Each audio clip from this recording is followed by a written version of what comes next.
Olá, irmãos, graça e paz. Mais uma quarta-feira, com alegria estamos juntos, ligado pelo elo do amor de Cristo Jesus, aquele que morreu por nós na cruz do Calvário. Eu vou ler o Salmo 16, versículo 11. Depois nós vamos ouvir um prelúdio. Salmo 16, versículo 11, que diz assim: a alegria do Senhor deve estar presente na nossa vida constantemente. Diz assim: tu me farás ver os caminhos da vida, na tua presença a plenitude de alegria, na tua destra delícias perpetuamente. Nesse espírito, em atitude de oração, vamos ouvir então o prelúdio.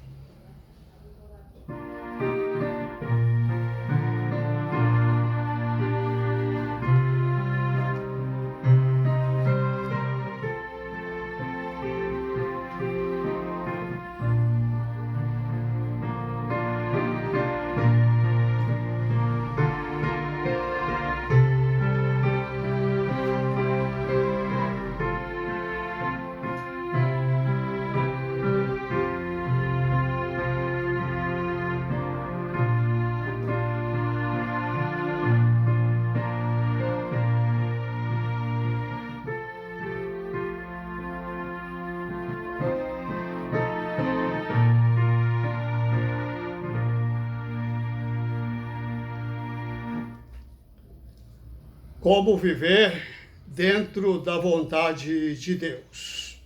Esse é o tema da nossa meditação nesta noite de quarta-feira. Então eu quero convidar você para lermos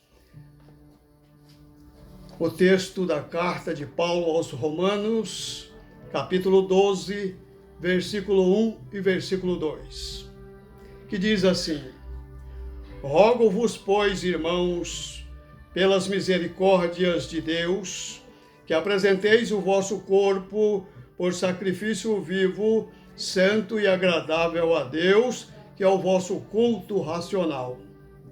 E não vos conformeis com este século, mas transformai-vos pela renovação da vossa mente, para que experimenteis qual seja boa, agradável e perfeita vontade de Deus. Nós vamos orar ao Senhor. Bom é estarmos, Senhor, juntos, para juntos compartilhar da grandeza da Tua palavra. Bom, Senhor, é estarmos aqui em volta da Tua palavra. Bom é reconhecer que o Senhor tem nos dado mais um presente, por mais um dia de vida, e o privilégio, Senhor, de estarmos juntos para compartilhar do Teu grande amor, da Tua vontade, que a Tua vontade seja realmente boa e agradável, porque é boa e agradável, e que nós possamos acolher a Tua vontade no nosso coração. Ilumina-nos, Senhor, fala ao nosso coração, usa a nossa vida para o Teu louvor, para a Tua glória. É a nossa oração, em nome do Senhor Jesus. Amém. Carta de Paulo aos Romanos é considerado pelos estudiosos o maior tratado teológico do Novo Testamento. Paulo, então, expressa aqui todo o seu conhecimento, toda a grandeza e beleza do amor de Deus, daquele que nos predestinou, que nos chamou, que nos justificou, que nos reconciliou. Portanto, então, o maior tratado teológico, aqui está, então, carta de Paulo aos Romanos, a maior exposição da aplicação do seu ensino, isto é, a prática do seu ensino. Aqui está, então, toda a estrutura do ensino do apóstolo Paulo à vida da igreja. Segundo o reverendo Hernandes Dias Lopes, carta aos Romanos é como a cordilheira dos Andes, como a cordilheira dos Andes, e que o capítulo 8 é como o pico do Everest. Tal é a beleza deste livro, Tratado Teológico. E Paulo termina o seu tratado teológico aqui com um louvor, uma doxologia, falando aqui então das maravilhosas sabedoria, da grandeza do amor de Deus. Paulo encerra aqui então a sua carta com este louvor. E eu quero então aqui no começo do capítulo 12, versículo 1 e 2, Paulo então fala de 3 atitudes fundamentais para um cristão. 3 atitudes fundamentais para um cristão conhecer realmente a vontade de Deus. Três atitudes fundamentais para um cristão conhecer e experimentar a vontade de Deus na sua vida. E eu quero então destacar as 3 virtudes, ou 3 atitudes: a apresentação, a inconformação e a transformação. Então nós vamos falar aqui sobre a apresentação. Paulo então chega dizendo assim: mude, seja diferente, mude a sua forma, mude seu ritual, mude a sua atitude, deixa o antigo, vem para o novo, apresente uma nova forma, viva de uma nova maneira que agrada a Deus. Não ofereça mais sacrifício de animais, mas ofereça o seu corpo como um sacrifício vivo e agradável a Deus. Rogo-vos, pois, irmãos. É isso que Paulo então está pedindo. Eu quero que você viva diferente, que você mude a sua postura, que você viva para o louvor e para a glória de Deus, pois Cristo fez tudo por nós.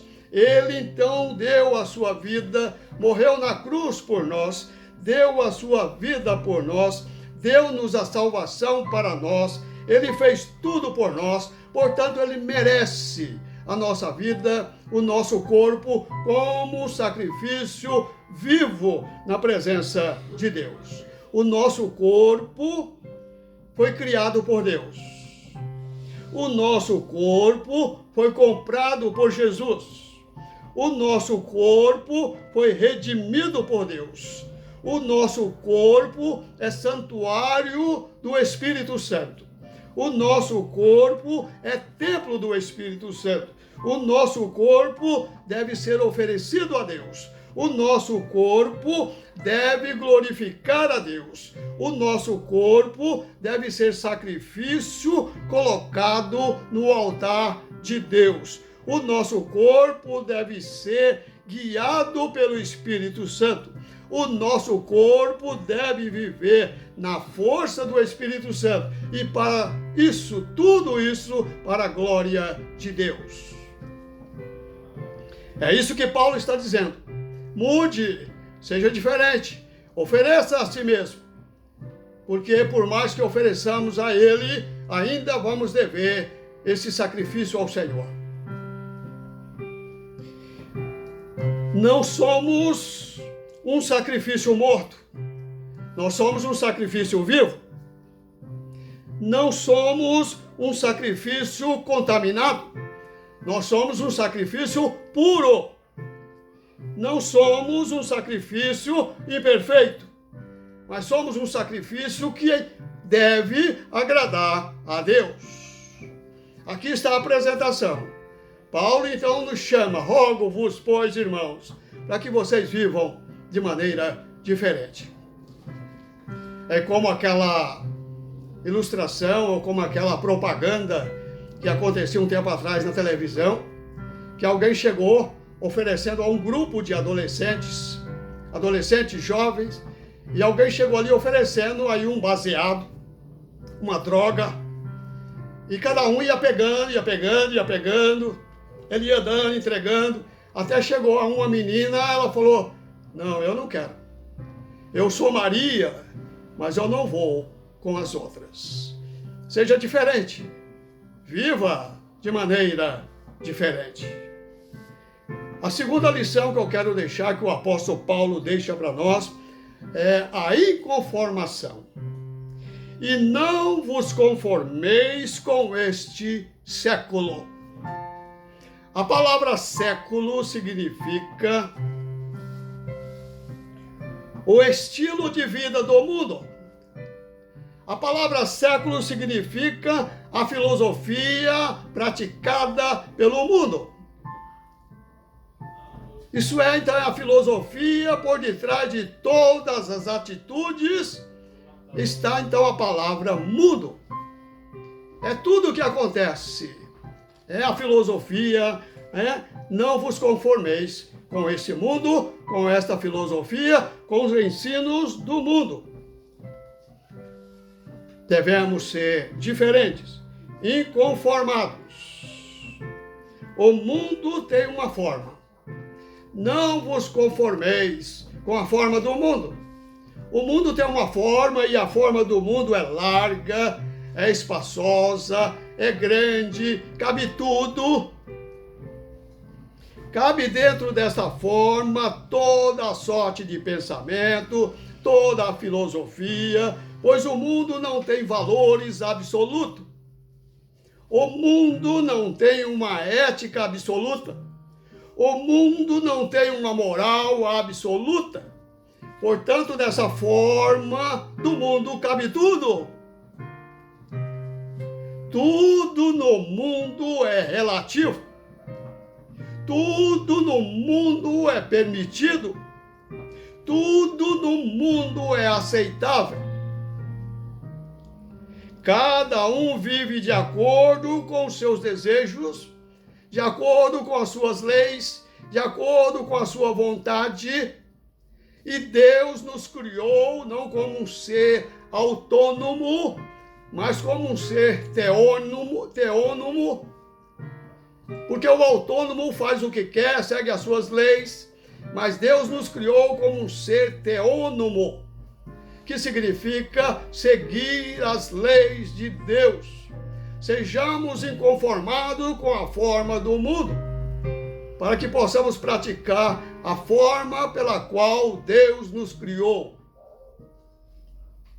E aqui, Paulo então vai nos ensinando, cada um vive de acordo com os seus desejos, e Paulo diz que não podemos nos conformar com isso.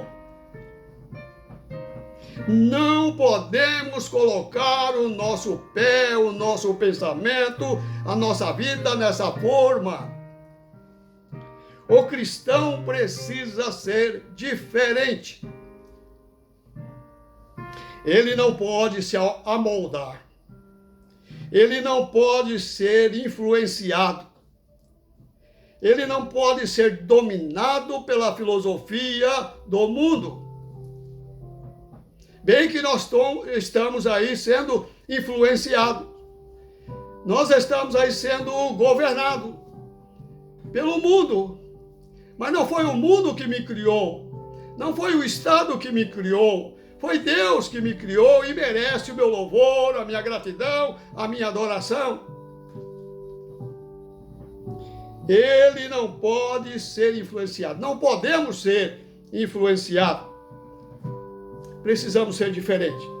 O cristão não deve dizer, ou deve dizer ao mundo, ao estilo de vida do mundo, não, eu não quero isso para a minha vida. O cristão é diferente. O cristão tem que ter coragem para ser diferente. O cristão não se corrompe diante das vantagens sedutoras ou imediatas do mundo. Ele tem uma postura, uma posição que realmente é uma estrutura que vem de Deus. O cristão é diferente. ele não tem uma estrutura pecaminosa como a do mundo.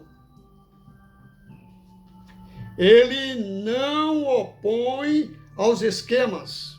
Ele se opõe aos esquemas do mundo. Nós não podemos se conformar com ele e devemos ser inconformados com as coisas que há neste mundo. O cristão se opõe aos esquemas criados, ao esquema para roubar o direito do fraco, ao esquema para roubar aí a pureza, os esquemas para roubar os meios de comunicação ou invadir os meios de comunicação, fazer com que os meios de comunicação falem aquilo que eles querem que falem. O cristão deve morrer, mas não se contaminar com os prazeres, com o esquema que seduzem a vida das pessoas. Há uma vida sem freio. O mundo é uma vida sem freio, sem absolutos, sem moral. O cristão é sal. O cristão é sal que dá sabor. O cristão é sal que inibe a podridão. O cristão é sal que conserva. O cristão é sal que dá sabor, que conserva a verdade, que conserva a comunhão, que conserva a doutrina, que conserva a fé, que conserva o amor. O cristão é sal da terra. E quando ele então não age, não vive de acordo com a vontade de Deus, ele não presta para nada, a não ser jogado fora e ser pisado pelos homens. Mas o homem também é luz. A luz denuncia as trevas. A luz denuncia e revela a podridão das trevas. A luz mostra as coisas erradas das trevas.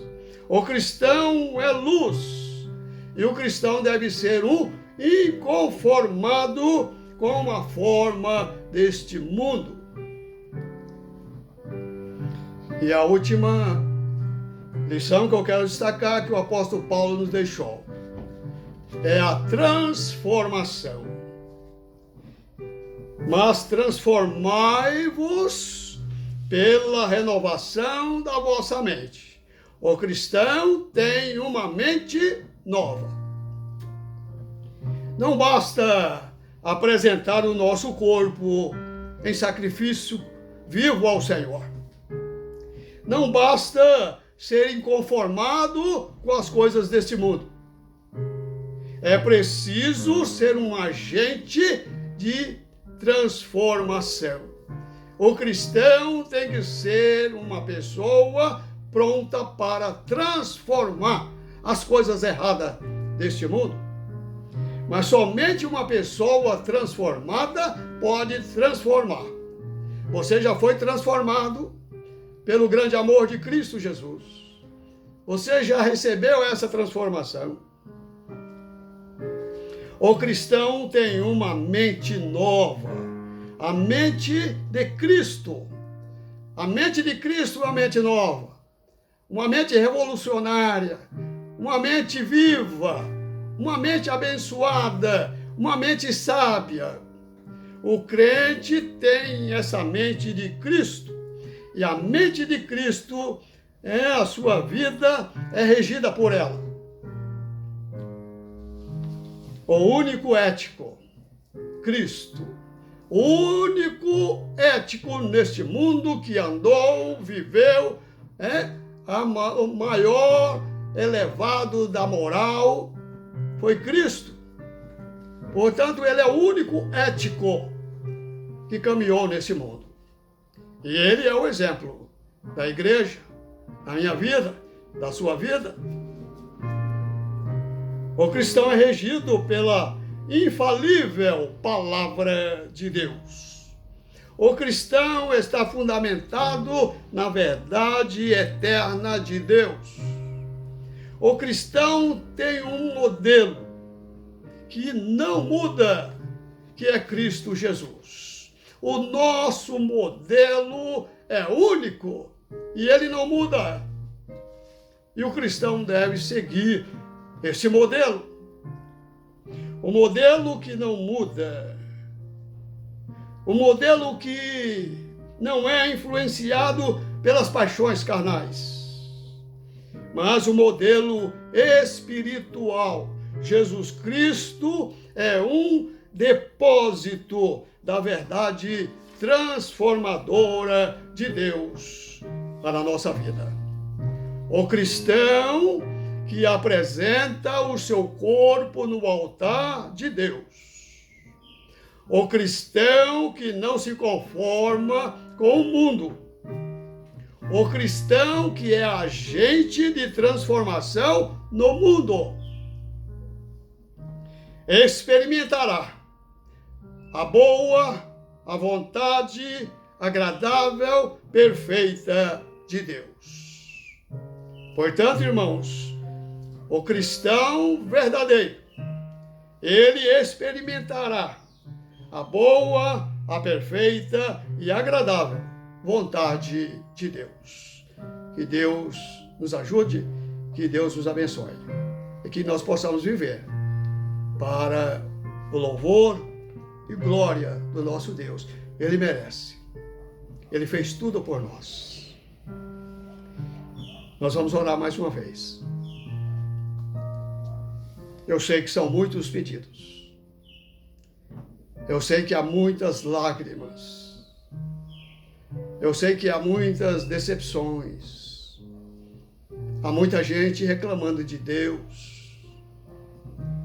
Há muita gente reclamando da vida. Há muita gente triste, coração triste, mas com coração grato. Eu creio que a igreja é assim. Coração triste por ver tanta miséria.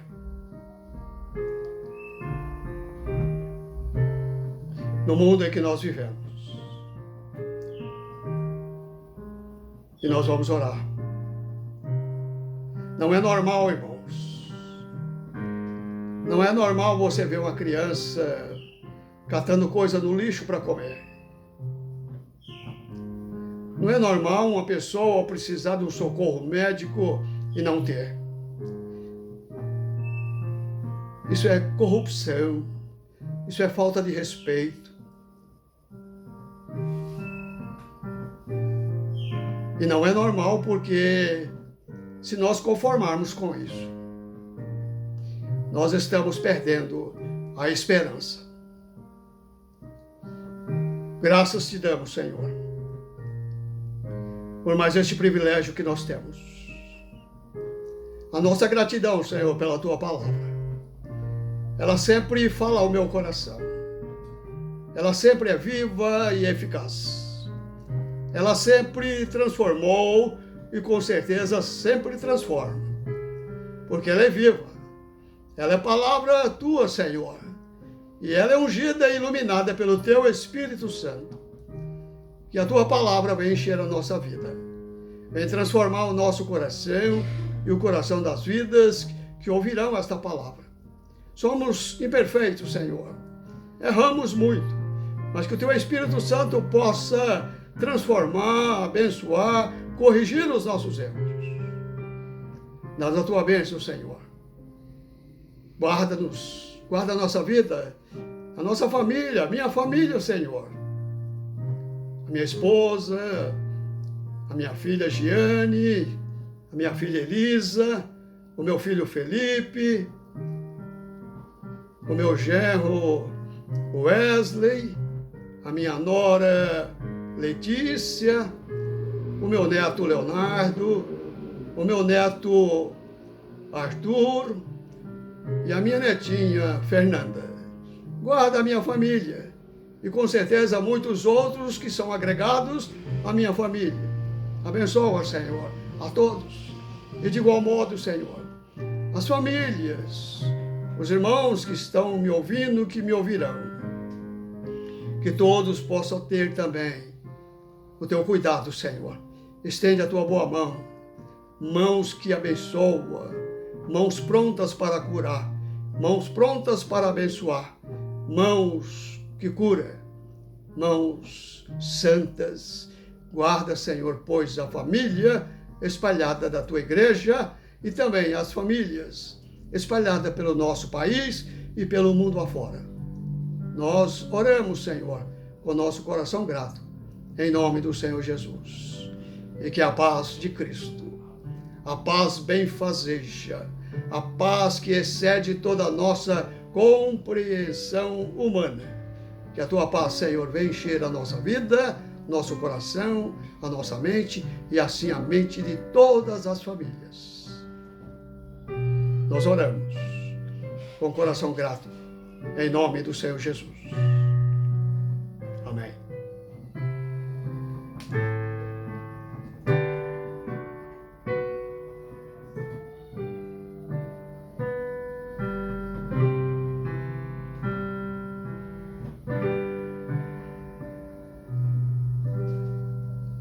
Shalom.